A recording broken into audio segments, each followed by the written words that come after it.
Welcome back to the Big Sunday Show. Many liberals may be melting down that President Biden is siding with Republicans on the D.C. crime bill.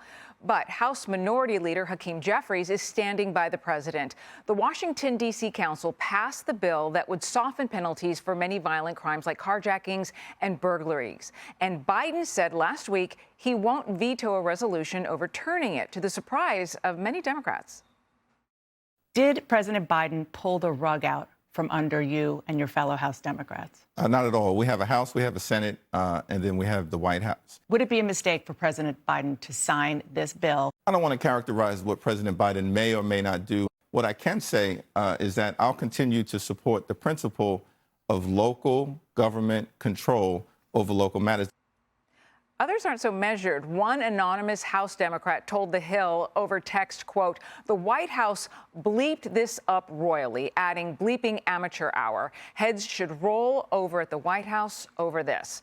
All right, Conch. So New York City Mayor Eric Adams, who's also dealing with his own crime problems right now, was on CNN, asked similar questions, right? And he gave a very similar answer, said D.C. should be able to do what it wants, but also would not criticize the president. Do you think Biden is really putting some of his fellow party members on a tightrope here that's just really tough for them to balance? He's doing it, Alicia, for his own self-preservation. He knows that if he runs for president, and I believe he is, that he has to pivot towards the center, because if he didn't veto this bill, it would be in every GOP attack ad, and rightly so, because you think about this. This bill softens the penalties for carjacking. Think about what happens to you when you get carjacked. You're sitting at a stoplight, you're at a gas station, somebody walks up, points a gun in your face, and takes the car. It's not so much the taking of the car part, is once you have a gun thrown in your face, that should be something that the person doing it should go to jail for a very long time. So this was a victory for Republicans, but it was a victory for Joe Biden as well, because if he runs again, he inoculates himself somewhat from GOP attacks, saying, see, you're soft on crime. You allowed that D.C. bill to go through. And by the way, a D.C. council member not too long ago was carjacked himself, right? This is happening to actual lawmakers. You would think they would be more vocal in saying maybe it's not a good idea to go soft on crime, particularly when it comes to this sort of crime, Alicia. Yeah, well, you know who's not holding back is the former House Speaker, Nancy Pelosi. She did complain that Biden didn't tell Democrats about his decision on this crime bill. Take a listen. If he was going to do it, I wish he would have told us first, because this was a hard vote for the House members, and it's a hard vote for the Senate members.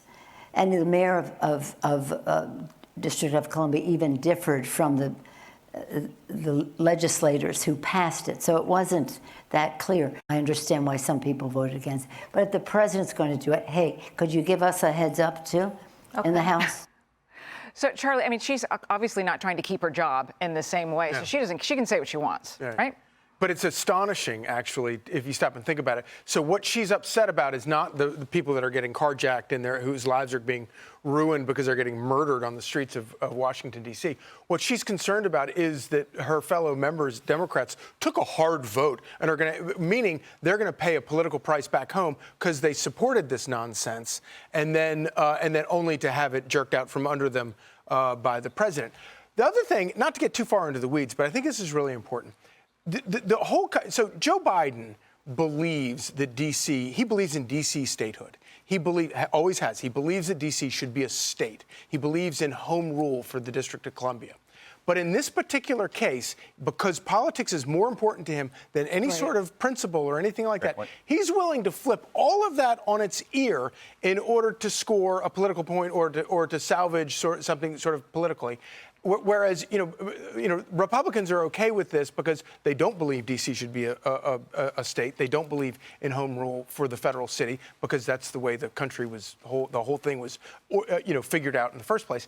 But it really does go to show how much politics and partisanship trumps every principle. Everything for this White House. This is that's a great point, especially because if you look at his career, he's been changing his mind based on whatever the political winds are. I mean, he was a very proudly, I'm a tough on crime guy in the 90s when that was popular then, the 1994 crime bill and other things. And then as the winds sort of changed, summer of 2020, even before that, but especially in summer of 2020, he was like, okay, now I'm a police accountability guy. And I don't know what you're talking about with this. I'm the tough on the police guy.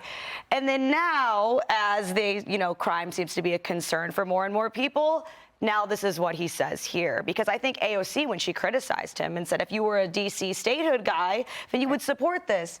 But he's not a anything guy so much as he's a what is the politically popular thing to do guy.